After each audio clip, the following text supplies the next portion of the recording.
Hello Anas, സബ്ഖാനെ വിളിച്ചിട്ട് അനങ്ങുന്നില്ല. നിങ്ങൾ എവിടെ ഉള്ളത്? പെട്ടെന്ന് വന്നേ. നമ്മുടെ യൂസഫ് ഖാ. എന്താടാ?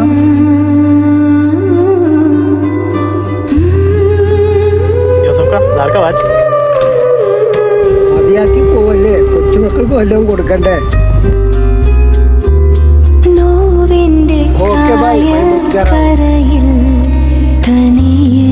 ഈ ചെറുക്കന്മാര് റൂമൊന്നും ക്ലീൻ ചെയ്തിട്ടല്ലോ. ഒരു ഒടുക്കവും ചുറ്റില്ലാത്ത ചെക്കന്മാരാണ്.